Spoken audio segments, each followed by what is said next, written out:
bulshada ku nool degmada Ceelbo ee gobolka Nasnaag oo maanta mikrofoonka la dhex qaaday ayaan waxaan wax ka weydiiyay golaha badbaado maaqir sida ay u arkaan bulshada ku nool magaalada Ceelbo ee gobolka Nasnaag ayaa dhamaantood si mug iyo miisaan leh ay u soo dhaweeyeen golaha badbaado maaqir ee dhawaan laga dhawaaqay degmada baran ee gobolka Bismillahirrahmanirrahiim aniga magacaygu waa Cali Maxamed Jaamac waxaan ka mid ahay odayaasha Ceelbo ama si odayaasha Warsangeliba aad iyo aad waxaan u arkaa arrin aad u fiican oo muhiim ah waana taageersanahay waana soo dhaweynayaa boqolkiiba boqol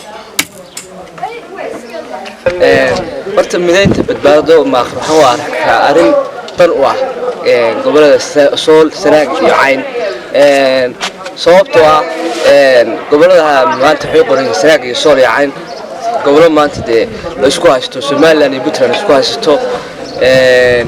muhiimadda koowaad oo inoo anfacayso midnimada badbaado aakhir waxa weeye inuu dhexdeena danaheena inuu isku maamulno waayo bari waxa dhici karta in loo maamul gobolada inaga dan inagu jirin danahooda inaga fushadaan danaha badanna gobolada uma fiicna maadaama gobolka Sanaag iyo gobolka Sool ay yihiin gobolada ugu muhiimsan Soomaaliya ha noqoto dalka dalxiisahan iyo danka dhaqaalaha ee Soomaaliya ba hadii laga hadlo marka muhiimadda koowaad aniga waxa la tahay raayigayga badbaado maaqir waxaan u arkaa arrin aad u wanaagsan waana ku taageersanahay in la dhiso maaqir Sanaag Soomaaliya marka waxaan leeyahay waa ra'yi fiican Bismillahirrahmanirrahiim gobolka Sanaag gaar ahaan baran badbaado maaqir laga dhawaaqay gaar ahaan magaalada baran aad baan u taageersanahay waana soo dhaweynaa wadada isku filan baddi bay leeyihiin barigi bay leeyihiin macdalki bay leeyihiin dal farbaado balaaran bay leeyihiin aad iyo aad baan u taageeraa waana soo dhaweynaa wadada isku filan Bismillahirrahmanirrahiim waxaan soo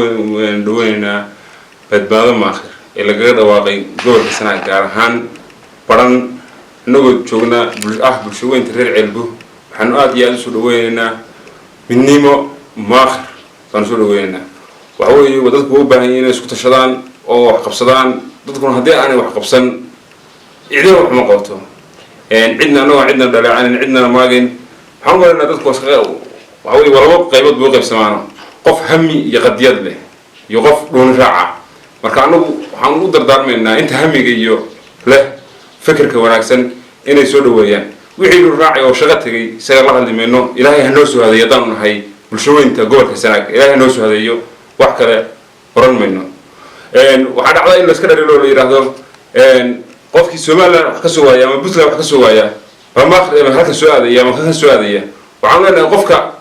marba meel isku qaadaya wuxuu leeyahay waa qof hami leh qadiyad leh markastana doondoonaya wax wanaaga markuu arko in la bahdilayo oo bahdilka iyo bajaqinta uu dulqaadan waaya ama Soomaaliland ka soo carray ama Puntland ka soo carraya marka qadiyad haddii aanu qadiyad lahayn si dadkaas bilaqaatiyaasha way shaqaysan lahaa wassalaamu calaykum waraxmatullahi wabarakaatuh badbaado maaqir anigu saan warkaadna fikirkayga ka dhiibto waa soo dhaweynayaa waana wax meesha ku jira in laga qabto ama la dhiso marka waa soo dhaweynaya waana ku faraxsanahay haddaan bulshada Ceelbo waxaan arkaa inuu fiican yahay taageersanahay ma garasay waana soo dhaweynaysaa waan soo dhaweynayaa si fiican موسى محمد عبدي وحصل ويايا ماذا تبدل له ما فرق مسؤول وياك ما صنع وش قبلنا وش بيننا شد عنا عيب صار مو عيارنا ابعد وتغير بسم الله badbaado maaqir waan ku faraxsanahay haddaan nahay bulshooyinka reer Ceelbo magacayga oo la yiraahdo Faadama Maxamed Axmed aad baan ugu faraxsanahay waan soo dhaweynayaa badbaado maaqir hadda dhalinyarada iyo geeshay iyo xildhibaanada aad baan u soo dhaweynayaa inuu yeesho wadankeenu maamul inuu yeesho kala dambeyn inuu yeesho jaho yeesho aad baan u soo dhaweynaynaa waan ku faraxsanahay waan ku faraxsanahay aad iyo aad baan ugu faraxsanahay aniga ku nool degmada Ceelbo gaaraan xaafadda Ceelbo jeed degmada maaqir soo dhaweynaya waan ku faraxsanahay وانا سو دوينيا aad madaan maamul yeelano oo deeanagu waxba garanayna maamulka salka laga wado rag iyo dumar baan ku faraxsan ma sha Allah maamulkan waxaan doonayaa sideeda in la wado oo rag iyo dumar gacmo wada jiran inta gacmo wada jir wax ku gooyana la isu tago wax la qabsado ma sha Allah assalaamu calaykum waraxmatullaahi wabarakaatuh waa soo dhaweynayaa wariyo waan soo dhaweynayaa waan ku faraxsanahay ilaahay subxaanahu wa ta'aala inuu kor noogu qaado baan jeclahay taageerada taqaadada nasiyo dawladda Soomaaliya aan ku xidhanno mas'uuliyadda iyadana ay la wareegto Soomaaliya maxamed cabdullaahi farmaajo madaxweynaha iyaga waa ku xidhannahay dalkan waxaan rabnaa mustaqbal weyn in loo qabto baahida iyada badan dawlad ma haysano anaga dawladda nooma dhisna dalka iyaga inuu meel ku xidhmo mas'uuliyaddii Soomaaliya inaan wax ka helno oo aanu ragayo ku soo baxo oo xubnaha ay ku soo baxaan oo gabdhaha ay ku soo baxaan oo xubnaha taageerada aan ka helno dalka aan ka helno baan u baahannahay kuna faraxsanahay bismillahir rahmaanir rahiim halkan waxa weeye ceelbu daacad ceelka weeye ciyaalka caafimaadka iyo waxa ka shaqeeya magaalada gudaheeda ayaan soo gaaray xagga xaafadan ka imi wariyahana waa ugu imi anigu aaminayis jaamaca waa soo dhaweynaynaa iyo ardayduba maada baa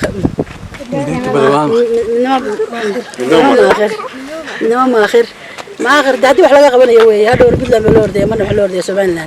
أنا سؤال أنا ما وردية بدلا نورد ما لكن هدينا منك عكسوا بحيان ما قاعد ودن كايستا أوله ودول فوق الشيء وأسود ويننا وأنا بكون شيفني بالفكرة ده وأكون شيفني إن لقاه ردتك دمر راعي لقاه مر وأكون شيفني وأنا سويني وأنا سود ويننا وأنا وعي قريننا أنا وياك ما كمان وأسود ويننا هذه عاد بنوقف فرحسن هاي ورسولوين. يعني بسم الله الرحمن الرحيم. بعد ما آخر ونوقف فرحسن هاي وأنا ودن كأن أنا إن وحلا قبضته قبل كسنة خصوصا فرن يوم لما ده اللي يرادا ويلك ونسولويننا وأنا نوقف فرحسن هاي ودن كأن ما مريشوا. هذه عاد بنوقفهم باليننا. والسلام عليكم ورحمة الله وبركاته. السلام عليكم ورحمة الله وبركاته. أدبانكم سلام يا ولي عاشور. وحنسي أعرض سولوين يا قولها بتبعض ماخر إلى غير واقعي وده قبل كسنة بريجا قبل بريجا قلبيات كقبل كبري يو بريجا قبل كصوم. وحنسي أعرض سولوين يا ضدك كسر شقيي. badbaado maakhir oo ahaa arrin loo baahan yahay oo loo hamuunqabay markaan kaaga sheekeeyo dadka reer maakhir arrimahoodu ay xaalado badan bay soo mareen madaxa dowlad baa la soo dhisay nidaamaha la soo dhisay laakiinse culaysyada saaraa ka saaran labada dhinac ee maamulada inaga xiga derisyada inala ah oo kala ah Somaliland iyo Puntland dadku hadeer waa soo arkeen dhibaatooyinka ay leeyihiin maamuladu iyo wax dad dhisteen inay yihiin xaaladda hadda loo gudbayaa waxa weeye ururkan loo sameeyay waxa weeye in laga soo bilaabo hoosta oo ameesha u hooseysay ee laga bilaabi jiray wax gunta haanta laga bilaabo si ururku haddii qof ka tago aanu dareemi karin ama aanu madaxweyne iyo xilku doontay aanu u noqon ee waxna uu noqdo urur bulshada oo dhan ay ka kooban tahay la dhisayo golayaashiisa si degdeg ah loo dhisayo oo dhawaan laga dhisi doono degmada Baran halka laga furi doono xafiisana tuulooyinka oo dhan dhamaantood laga furi doono hadda halka aynu joognaa waa degmada ceelbu si aad baa looga soo dhaweeyay bulshada marka soo dhexmartay saad warka igu siisay annaguna waxaan soo dhaweynaa si aad oo 100% ah dadkuna inay isku tashtaan oo ayahooda ka tashtaan baa loo baahan yahay wax ay leeyihiin tan baa jirta waad ogtahay maamulada dhinacyada hadda ololihii loogu jiray Somaliland oo loo ololeynayay ergaa markay tageen in dadkii sifir la tiray iyagoo codadkoodii la siiyay dad kale dadku markaa wax ay leeyihiin oo ay ku cilmi karaan oo ay leeyihiin waxa weeye waa maakhir weeye maakhir markaa hadda waxa maraysa xaaladii hoos baa laga bilaabay korbeena insha Allah ilaahay idinka tagi doontaa laakiin waxay u baahan tahay taageero la muujiyo oo dadku ay u horaan naf iyo maalba baa loo baahan yahay bulshaduna si aad ay u taageersanto ugu hamuun qabtaa marka aad waraysato dhex marto qof kasto aad maakhir kala hadasho arrintiisa ama dadku waa ku hawsiyeen ama ku hamiyayaan laakiin wuxuu u baahan yihiin siyaasiyiin arrinta tan u dhuun daloolo oo arrintan riixa waxba dib inaguma hayaan dadka maamulada ka shaqeeya waa laga yaabaa markay iyaga la joogaan inay hadalla fikir dadkaas qabaan inay ka hadlaan laakiinse markii adigu aad la sheekaysato waxay kaala hadlayaan inay u baahan yihiin mid walbi inuu maamulkiisa iyo dhulkiisa wax u noqdo inuu wax ku noqon karo kan hadda jooga oo qalbigiisu waxyaabo kale ka buuxayaana arrintan dee waxay taray intuu meesha joogo waxay taraysaa maxay tahay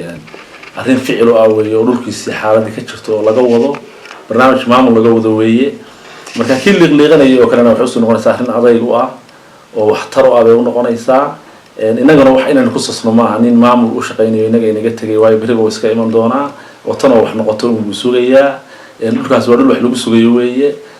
aadna waa u salaamayaa dhammaan reer Maakhir meel joogaan dal iyo dibadba waana inay taageeraan maamulkooda dhinac istaagaan barnaamijkooda dhinac istaagaan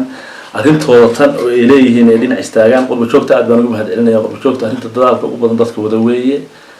dhulkana inay yimaadaan baa loo baahan yahay oo dhex maraan oo dadka dhex maraan oo bulshada wacyigelin badan ku sameeyaan baa loo baahan yahay dadku diyaar bay isaga yihiin arrintan laakiinse wacyigelintu marna wax laga maarmi karo maaha waayo dadka ka maqan faragelin iyo nidaam iyo barnaamij iyo dhulka kan in badan baa dawladda aan ka jirtay oo dad iska marmarayeen oo iska mulciyeynayeen marka dadkaasi waxay u baahan yihiin ka hortag badan iyo nidaamo badan in lagu sameeyo dhulkeenu waa dhul hodan weeye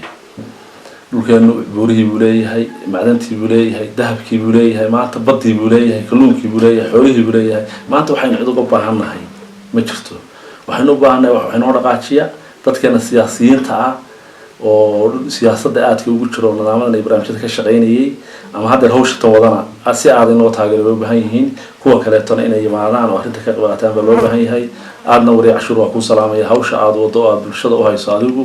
iyo dhexmarka bulshada aad samaynaysana aad baan kugu taageersanahay assalaamu calaykum waraxmatullaahi wabarakaatu